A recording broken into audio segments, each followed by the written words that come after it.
computer-based assessment system. We use technology every day in our classrooms. And so we need to keep pace. We need to make sure we have appropriate resources. Right now, for example, our tech plan has, I think, laptops at an 8-year cycle for replacement, which is at some level kind of crazy.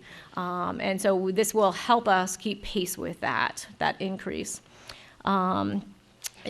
Danbury and New Hampton, for some reason last year, due to a variety of reasons, field trips was not budgeted. And so this increase is really just bringing us back to the level the year before for field trips.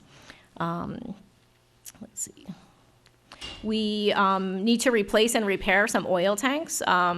DES has changed some regulations. We also have an old oil tank, and so for $110,000, we are required by law to make those changes. This will be offset. We have about $120,000 in a capital reserve fund for buildings, and so that will be offset by that, but we need to raise it, and if you look at the revenue page, that revenue is the counterbalance to that. Let's see. We had a health insurance premium holiday. Many of you have probably been following in the papers the LGC situation, which is now Health Trust. As part of that agreement, they will now reimburse us for the cost of health insurance. The $102,000 is the district share of what we had paid out. I believe it was for last year for health insurance. The employees will get their portionate share of what they paid into this as a reimbursement, but that was a decrease of $102,000.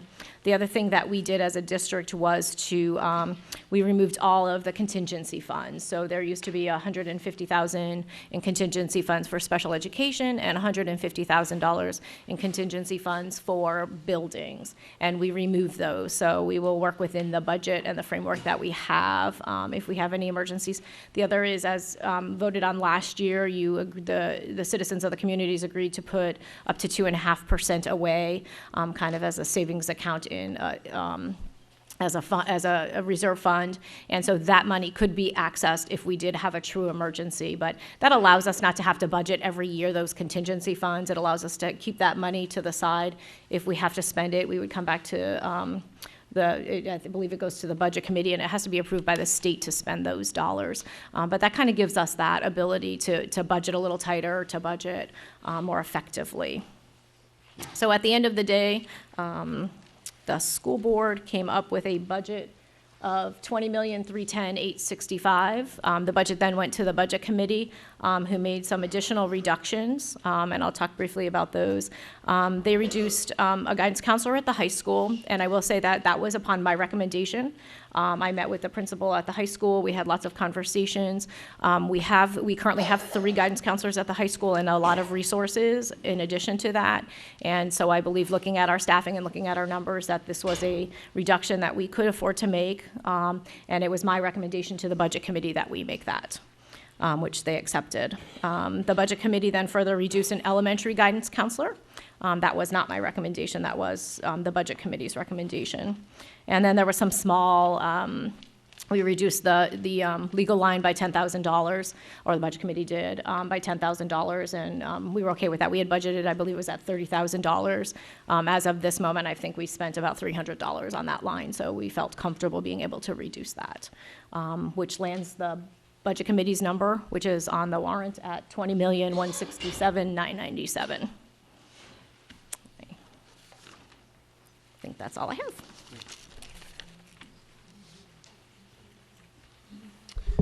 Does the budget committee want to weigh in before I have general debate? Thank you, Mr. Moderator. The superintendent has given a great outline of how we got to the budget numbers. I would like to talk with you about the adjustments that were made by the budget committee. As the superintendent did let you know, it was with her recommendation that we reduce 1 guidance counselor position. When we looked at the level of staffing, we looked at what the state requirements are. Our district has approximately 1,200 students. The state requirements is a guidance counselor at the high school level of 1 for every 300 students, and at the middle school, 1 for 300 students, and at the elementary school level, 1 for 500 students. So based on our enrollment, we should have a total of 3.3 guidance counselors for the school district. We currently have 7.8. In looking at that, we felt that there could be an adjustment made, particularly considering the declining enrollment that we've had over the last decade. There was one period where it went down, just in a 5 or 6 year period, where the enrollment went down 15%. It appears that this year it might be leveling off, but just 1 year is too early to tell. Prior to that, we'd been going down 3% every year. So looking at that with reducing 2, and the second one we recommended to be at the elementary, middle school level, it would still be almost double what the state requirements are, and it would still leave enough flexibility that resources could be placed in varying school assignments. If they felt that there needed to be more guidance in one school, they could have an extra day at that particular school. That is not the purview of the budget committee to say there'll be 1 here and 2 there, and that's the school board and the administration to make that determination.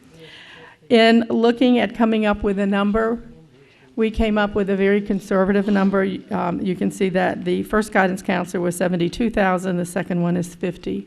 Since they weren't quite sure which guidance counselor would likely be a reduction, they went with the lowest salary level, and they went with figuring that the person would have the highest health insurance cost. So that $50,000 might not be that much. It might be more. And to be honest with you, the school board could say, you know, we found a little bit of extra money. We're not going to make that reduction. They do have that within their power. But we felt still having 5.8 when there's a 3.3 requirement was still very sufficient, particularly at the elementary level. The next item was an administrative stipend of $5,000 at the middle school. We discovered that, a few years ago there was an assistant principal added to that. Under state requirements, for a school with 260 students, that's all we have in the middle school is 260 students, that you're not required to even have an assistant principal until you get to 500 students. Well, the assistant principal is a 0.6 position, and the other 0.4 of the time, the assistant principal does other duties. Well, somehow a $5,000 stipend all of a sudden started being paid to the principal for her time being taken away. The budget committee asked, well, when the vice principal was hired, was the principal's salary reduced because the workload just got cut in half? Nobody could answer that question, but we felt that when you're not even required to have a vice principal, particularly for a school with only 260 students, that to pay a stipend was really onerous. So we removed that. The next line item was equipment replacement. That is a line item that deals with computers. In the 13 budget year, that line item was $88,000. In the current budget year, that line item is $85,000. And the projected budget line in 15 was $164,000, almost double in spending. We reduced it $2,000. So I think when you look that we were doubling the budget, $80-something thousand more, a $2,000 reduction is just a small gesture to the taxpayers that we are trying. The next item is miscellaneous board. That is the budget that covers the school board and budget committee. We slashed that budget for our committees by 1/3, reducing it to $2,674 to show that we absolutely are making reductions seriously and did it in our own backyard, so to speak. And as the superintendent mentioned on legal, they had budgeted $29,999. In 2013, they spent $17,000. In this year, we've only spent a few hundred, as she just told you. So we felt that it was a pretty safe reduction rather than over raising taxes by $10,000 to reduce the $9,999. And so that actually is the only difference between the budget committee's budget and the school board budget. Thank you. Okay, comments or questions? Yes, ma'am. Jelaine Gelderman, Bristol. I'd like to propose an amendment to the 2014-15 school budget to increase it from the recommended Budget Committee's amount, and this is the total budget that I proposed, of $21,802,569 to the school board's recommended total budget of $21,945,437.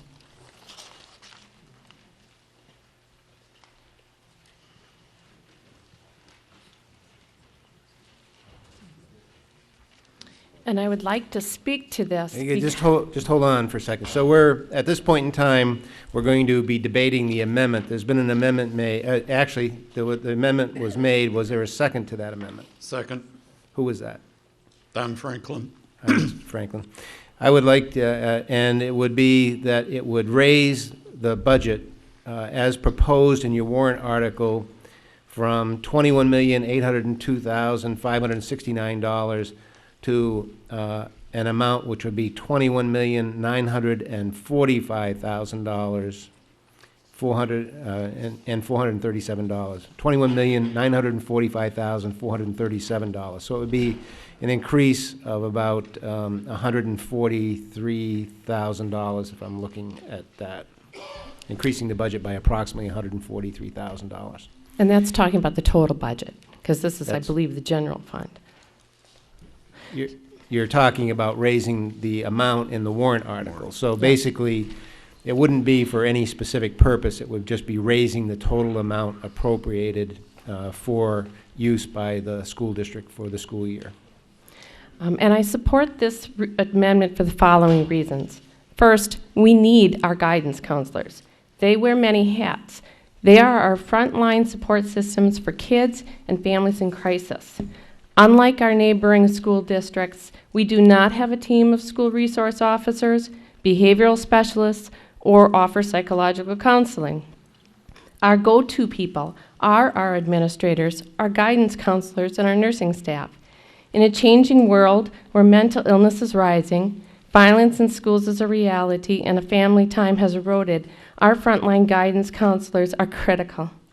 In addition, these guidance counselors are assisting kids in finding scholarships in college searches, and they're helping our struggling students find the resources that support their educational goals. Times have changed. Kids are applying to many more colleges and relying heavily on the guidance department to submit the necessary documentation and recommendations. I could go on about the many roles of our guidance counselors.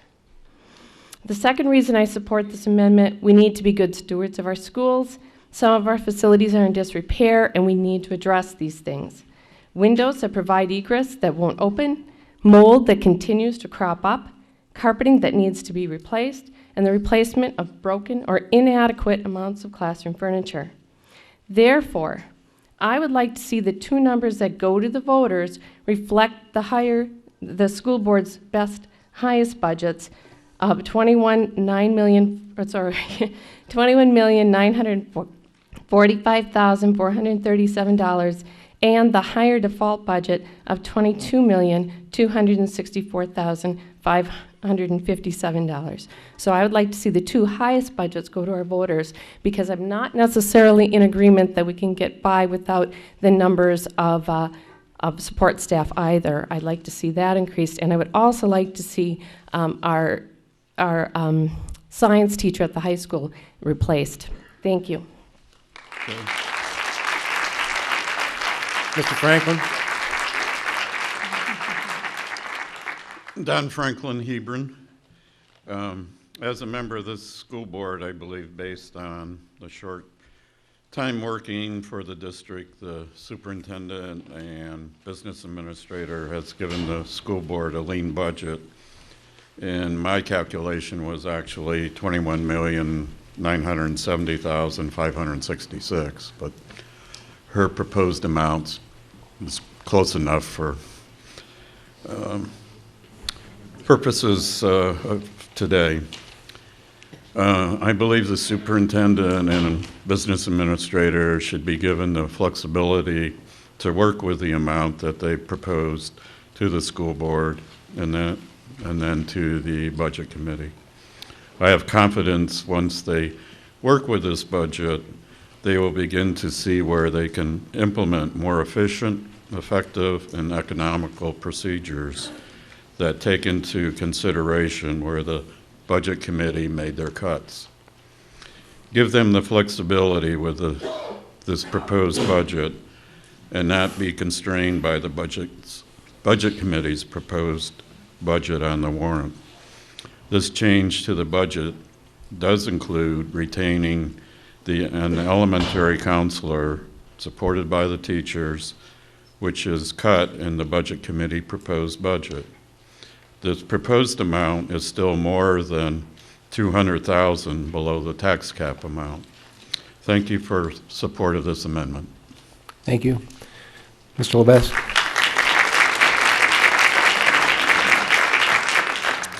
Jeff Levesque, Groton. Going through the budget process this year has been quite an experience. Stacy and Mike worked very hard to cut and produce a number that was as low as possible with, in my opinion, not enough wiggle room for us to present. And then to cut it even more seriously concerns me. We're trying to produce students that can make it in this economy, that will ultimately support us and pay our deficits. We're trying to improve our property values so that our tax bill doesn't hurt quite so much. The way we do that is to have a school system that is recognized as being top-notch. You don't get that by continually nickel and diming every single item. Thank you. Okay. Mr. Ozier? Archie? Yes. Archie Ozier from Bristol. I would ask you to take a look at yes, just a minute. At the end of the year, for the past 5 years, we have had monies left over. Now, for someone to stand up and say that we are running things too tight, I don't think is very reasonable. The fact is, last June, I believe the district ended up with over $500,000 as an undesignated fund balance. That was the word that was escaping me, by the way. Don't get old, Ned, it's not worth it. But anyway, our history has been, we have, I believe, only 1 year in 51 years that we had, 2 years, that we have ever had a deficit in our school budgeting. Now, the budget committee has taken out maybe $150,000. It's not really a lot of money. And our history says we're going to have $400,000-$500,000 left over this coming June. I don't see that they acted unreasonably to take that $140,000 out. So I would say do not support the amendment. What's before us will certainly be adequate. Thank you. Thank you. Jen? Jennifer LaRochelle again from Hebron. The numbers are great. 3.5 guidance counselors, 2.5 this, million this. I get it. I'm a taxpayer. I balance a checkbook. I have a budget at home. But let me try to put a different face on this for you. I have a student in my classroom who moved newly into the district this year. I teach 4th and 5th grade. He was not reading at a kindergarten level. He now is reading at a higher end 1st grade level due to the support that we offer him through our paraprofessionals and our aides. And he is thrilled with himself. These numbers are numbers, but those numbers translate into faces. They're faces of our children and they're faces of our future. And we can't scrimp on that. It is not what our obligation tells us to do. Thank you.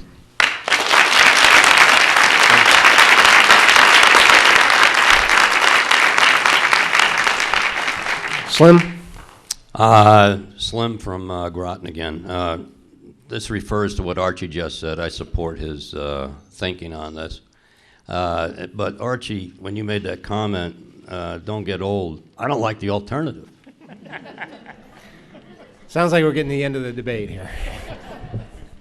Okay, if you want to speak, why don't you come up to the microphones now, because I'm going to close the debate shortly on the amendment.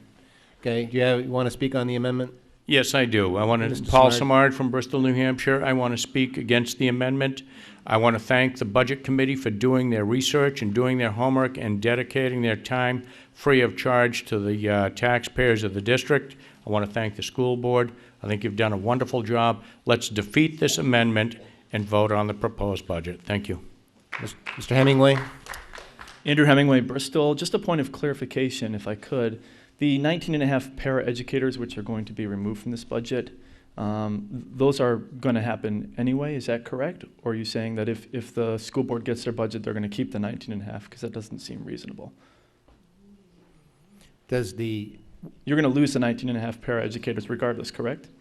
Okay, so the faces that we're talking about representing numbers are already gone. So I stand in opposition to the amendment that was just made, and congratulate the Budget Committee for putting together an excellent budget. Having been the Budget Committee chairman for Bristol, I understand that a lot of the work that goes into that. And one of the big challenges that we have here in town when we talk about young families, being one myself and having a child in elementary school, is the rising cost of simply living in the town of Bristol and in the Newfound Area School District. And it's something that has to be taken into consideration of how expensive it is to live in this part of the state of New Hampshire. And one of the large costs of that is our school.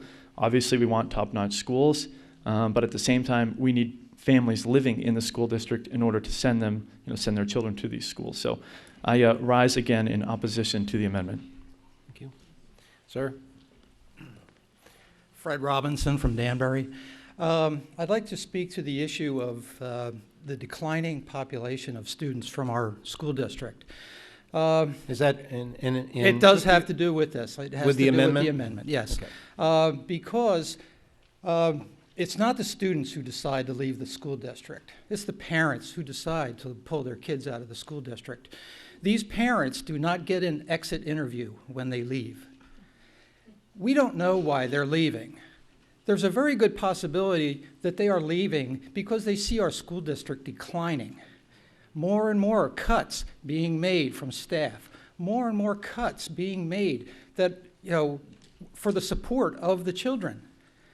So unless we can actually contact all the people that have left, and there's just been I see it almost every day, names taken off the rolls at the school. I work here at the school. If we are losing those people because they see our schools declining, that is only going to continue. Whether you build workforce housing in the area or, find a special way to do special education that, may not actually be proven yet, people will continue to leave. So, thank you. Thanks. Yes, ma'am. You want to speak? Go ahead. Hello, Sally Lyford, New Hampton. I question the wisdom of cutting a science teacher or not replacing a retiring science teacher at the high school. I keep reading about the need for students being highly educated in science, technology, engineering, and mathematics, not only across the country, but here in this very own state of New Hampshire. So I question the wisdom of not replacing that teacher. Thank you. Les? Leslie Dion, Bristol.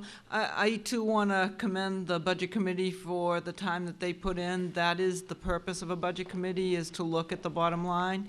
But I also want to commend the school board, whose role is to watch out for our students and watch over our kids. And when I see school board members coming forth and speaking in favor of us adding to the budget, I believe they're looking out for our children, and isn't that what this is really about? Thank you. Janet? I want to speak to some of the comments that have been made so far and ask a question of our school board and our district. In the past few years, we have seen schools in need of improvement. We are dealing with raises to teachers and other issues, and we are still dealing with we are not providing adequate education. I believe what we're seeing with the new superintendent is a revamping of how we're approaching that, so that we will see in the next few years possible changes to that. What I would like to say is, within the confines of the Budget Committee and the school board, they've come up with numbers. The Budget Committee has looked at these seriously. I am not in favor of the amendment to go higher. I am charging this group to use that budget and come up with a better plan for our students. Okay. And I know you've spoken. Carol, did you want to speak on the amendment? Not on the amendment. Okay, thanks. Fran? Thank you, Mr. Moderator. I would like to point out that there's very few items that we're talking about. The stipend, I think everybody must agree that that's ridiculous. Just raising money to put in a legal fund that's not going to be spent is just over-taxing the taxpayers with money that doesn't need to be raised. So what we're doing is basically talking about the two guidance positions, one of which was recommended by the superintendent. I believe that this is the right way to go. There still are sufficient guidance counselors, almost double the state standards. However, there was just a comment made that I just cannot let go, where the line was drawn that school downturns have been because of poor education and people flocking away from our school district because of poor education. This is something that is statewide. It is just not Newfound. So you must then correlate that evidently we all have bad education. And so where are all these people going?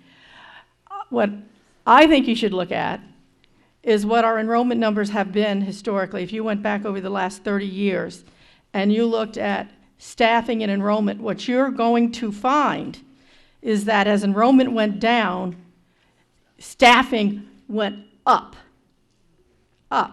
And the numbers per student, were off the charts. That we have very small classrooms. So when you would think people would be enthralled that small class sizes, because we almost doubled the staffing from when this school district was at 1,200, going back 25, 30 years ago.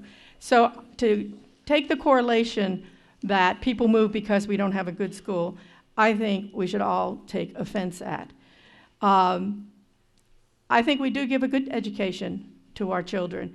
And it's ironic that once we made the adjustment in spending 2 years ago, that's what leveled off the decline in our district, while the state appears to be still going down. Maybe people said, you know what? There's light at the end of the tunnel. I can afford to stay in Newfound instead of leaving. Thank you. Okay. Unless somebody comes to the microphone, I'm going to take a motion to close debate after this lady speaks, okay?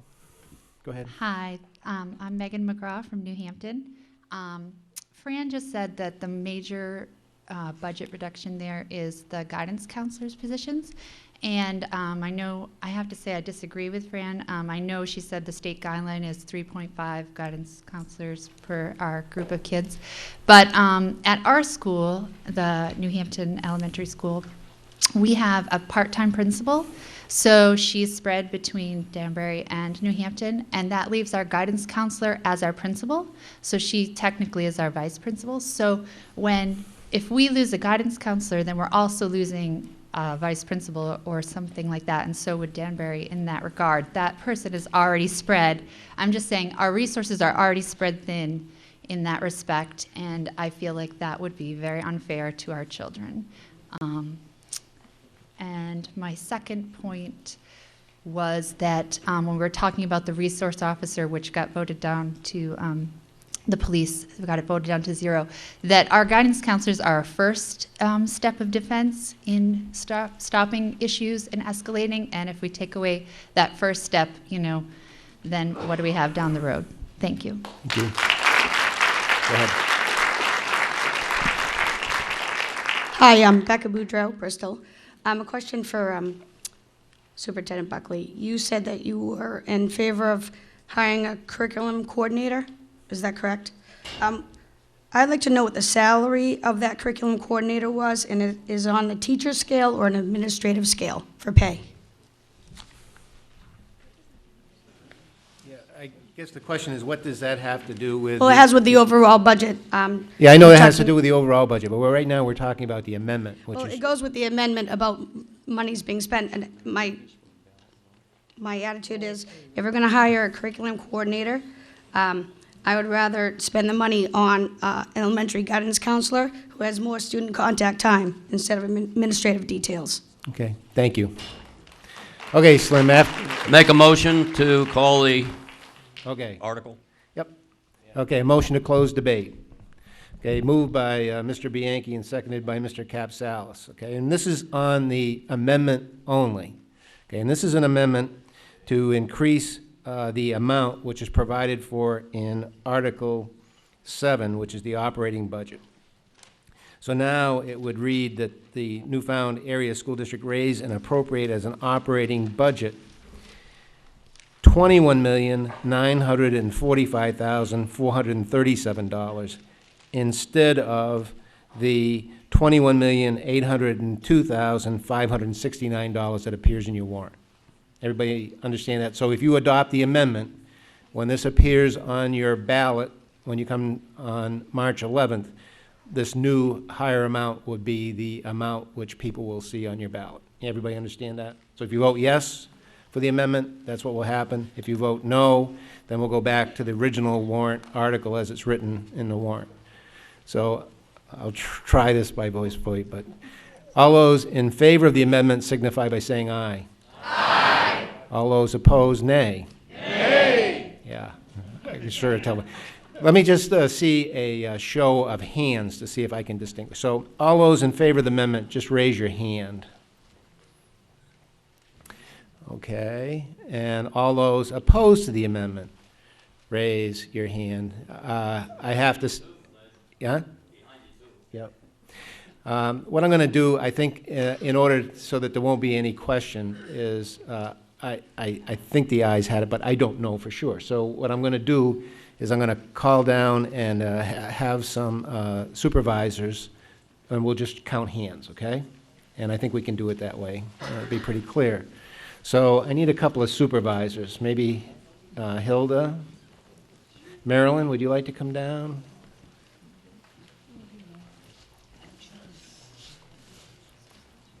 Yeah, do you have a question? Okay.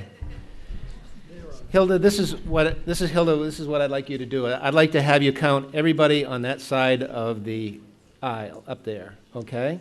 And the budget committee table. Okay? And Marilyn, everybody on that side of the aisle, and you can count the members here. And if you would count the first up until the middle aisle right there in the front, and if you would do the back from the middle aisle back. Okay? Everybody got that? And don't forget to count yourselves. Yeah. I'll break the tie. Okay. So all those in favor, and again, we're talking just about the amendment. All in favor of the amendment, please raise your hand.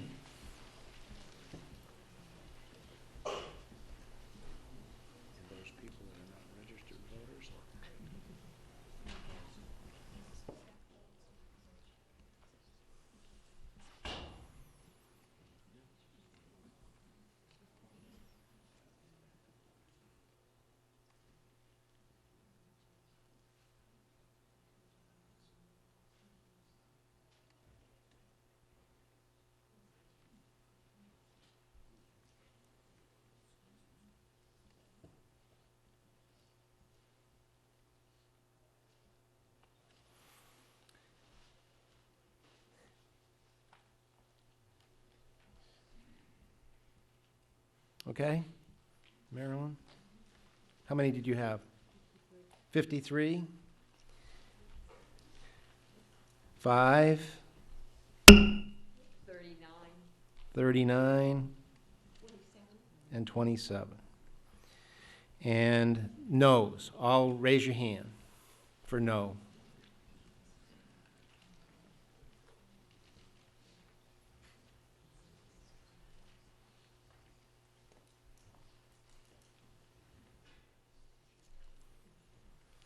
E- 11?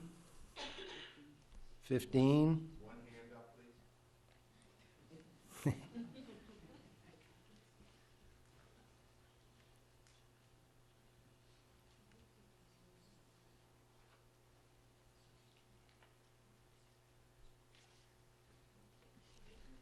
22. Did you get the people behind you?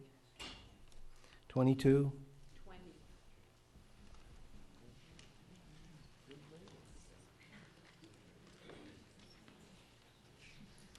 The amendment passes with a vote of 124 to 68.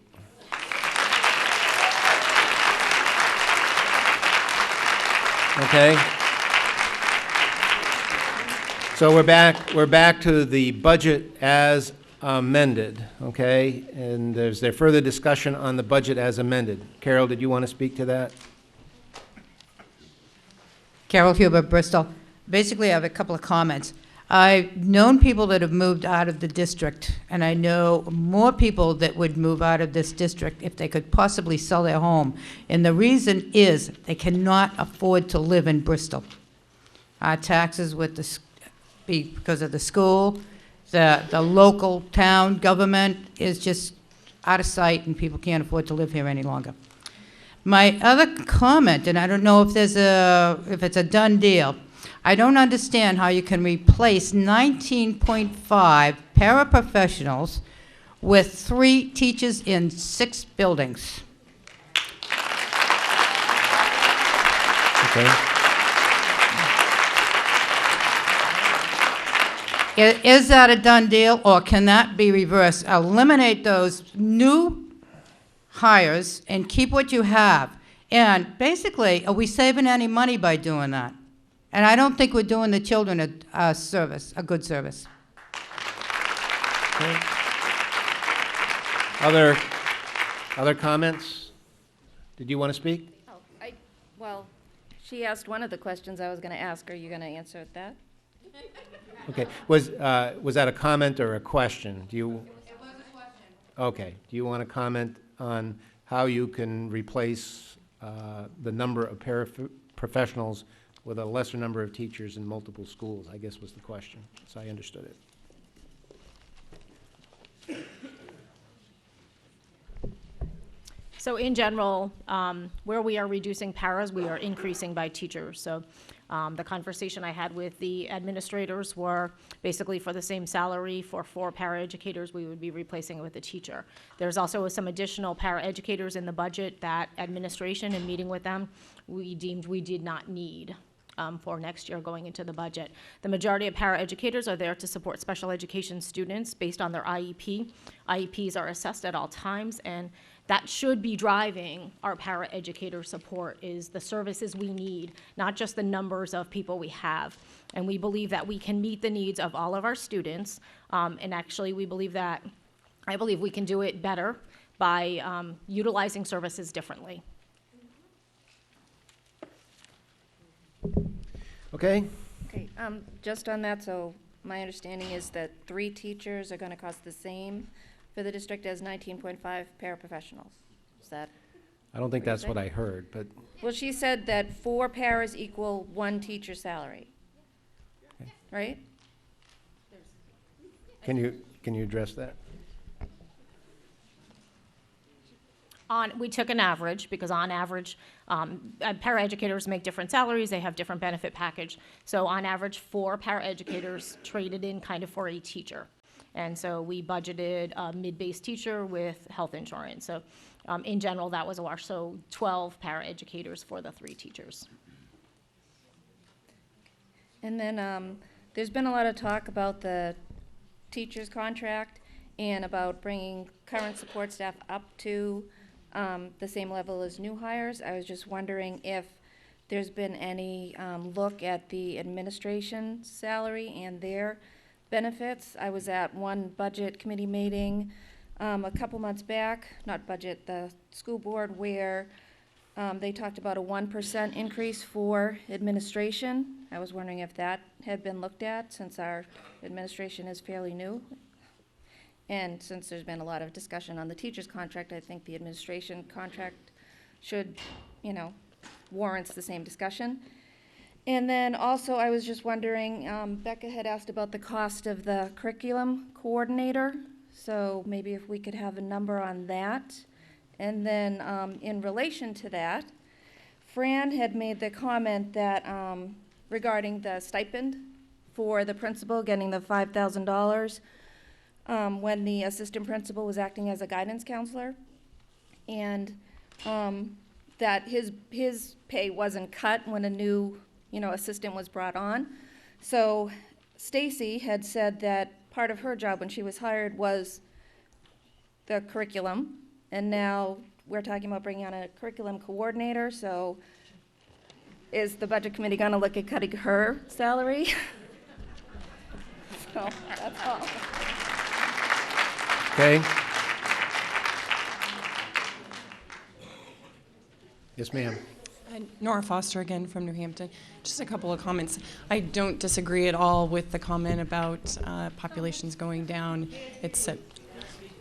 Sorry, I don't disagree with the comment about populations going down. I don't have any hard data to back this up, but I do know 2 educators at local private schools, and they have said that this year their populations are up of number of students. I think that speaks a little bit to some of local people that can't afford, and in some cases can't, but are willing to scrape together the money and want to go to a private school. That's strictly a comment I'm wanting to make. My second comment is definitely some concern about the reduction in the paraprofessionals. I'm speaking from personal experience. In my son's class, the variance in the math ability and the reading ability has them that they have 3 different levels. They have students that are below grade, students that are at grade, and they happen to have a few children that are above grade. Without those paraprofessionals, there is no way to provide the students, particularly the kids that are accelerated and are bored in the classroom, no way for them to get the additional attention that they need. So right now, those students get pulled out and are attended to separately by a paraprofessional with an IEP to do additional math and additional reading that's at their grade level.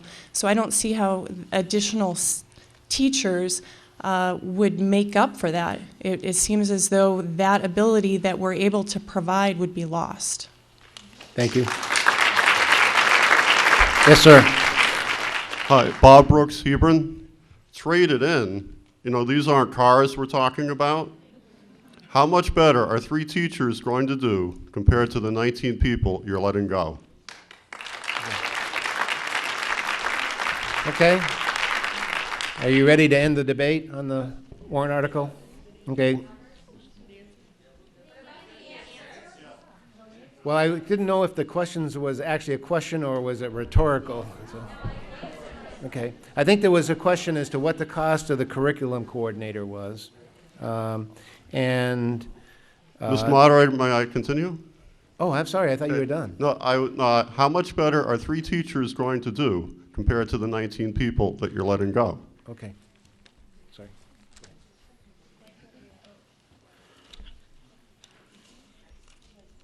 Would that this were a school board meeting, or even better, a non-public, which of course is not possible.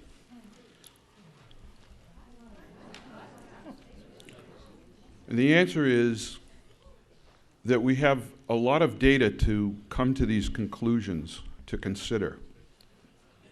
And we believe that we've made the best possible decisions under the circumstances on behalf of the district. One of the first things that the school board did was to create goals for the new superintendent. And the number 2 goal reads, review all personnel and support positions in the district and make a recommendation for the budget process for any realignments, reductions, or increases. ensure that all positions in the budget have a solid job description with specific expectations by the end of the 2013-14 school year. The superintendent and the newly hired professional staff at market rates that we have in support of her office and her efforts are doing just that. The information that we use to base these decisions on is factual data, not anecdotal data. And the data task force current results still has us making progress, but we're still the second highest of our cohort districts in terms of total benefit costs. So when we look at this data, we try to manage things according to where we should be relative to other districts that also have property taxes to consider and personnel issues to consider. And that's what we make these decisions on after a lot of deliberation. So without answering the specific numbers about what the curriculum coordinator cost is, what I can tell you is that we're in full support of the new superintendent's approach to make a lot of changes in this district. And the procedures and policies, I guess, that the superintendent has a right to implement need to be reviewed because we've come across so many, let's call them discoveries or uncoveries of things that need to be addressed administratively that have not been done. There are changes that need to be made, and the focus is on making every effort to improve student outcome at a reasonable cost to the taxpayers. Unfortunately, that's going to involve some personnel changes because we are one of the higher districts compared to cohorts that are similar in size and similar in structure. And we're trying to get things to the norm, and it takes a lot of concerted effort. And the school board considers this information before it makes a decision. So I invite all of you to attend our school board meetings, watch them on the TV, whatever it is you can do to listen to the audio perhaps, but to understand that we're considering all kinds of data before we make these decisions. And that the superintendent is following the directive of the school board to get things under control in a number of different ways. Thank you. Yes, sir. I'm Brian Richardson from Alexandria. First of all, I want to make a comment, and then I want to make an amendment. First of all, I want to say... actually, you can't make a comment and then make an amendment. If you want to make an amendment, you can make an amendment. I want to make a comment on something else and then make an amendment. No, okay. That's not the way it works. Okay, all right. I'll make an amendment first then. Yep. That work better? Yep, okay. And then you can speak to your amendment. All right. You can make your comment when you make your speech. All right. I'd like to make an amendment to add $15,000 to the operating budget for the purpose of, the amendment is to add junior high football to the New Farm Memorial Middle School. Okay, and what's your name? What was the last name? Lynn Camo. Lynn Hebron made the second to that. Okay, get a copy of that?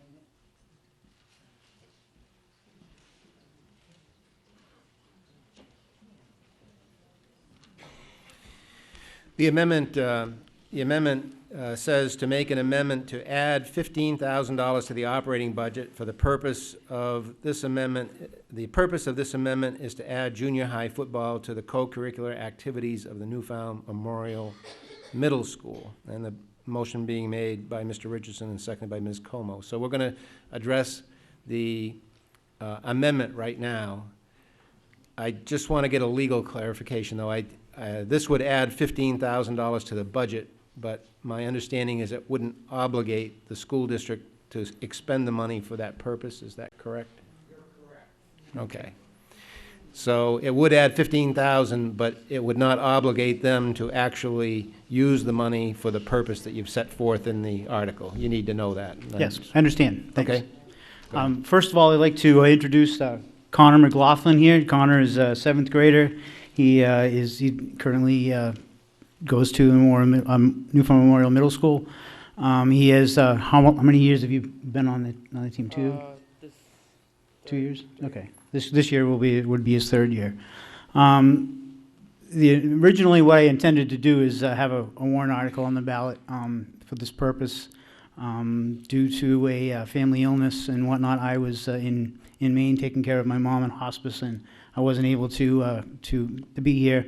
Connor, I just wanted Connor to come up here because he went out and collected signatures to have this amendment put on the ballot, and he got double the amount of signatures. However, he was a few short of the required number of registered voters. Thank you.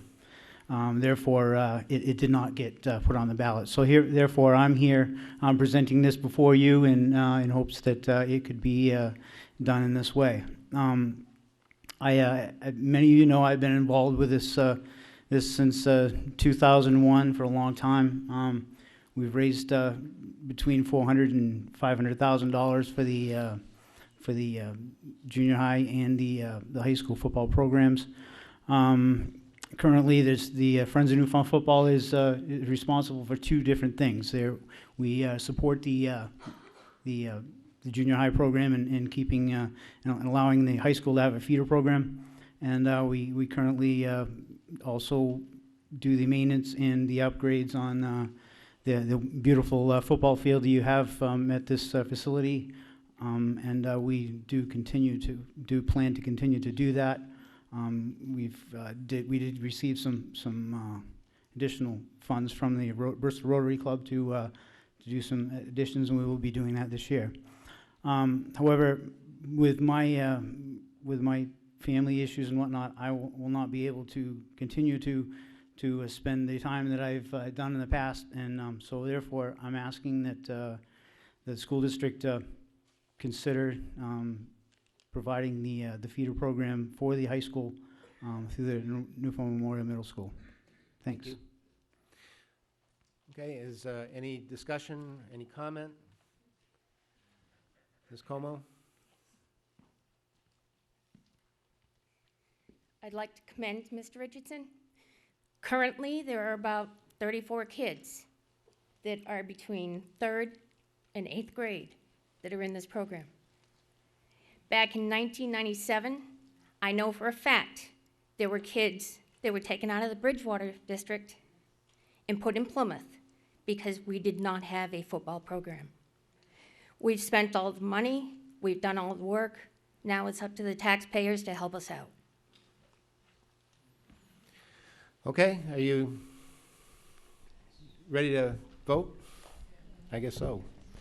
Okay, the amendment would raise the amount which you've appropriated already in Article 7. You've appropriated $21,945,437. This would increase that by $15,000. The amendment specifically that you'd be voting on is to raise that with the purpose to use that money for junior high football co-curricular activities at the Newfoundland Memorial Middle School.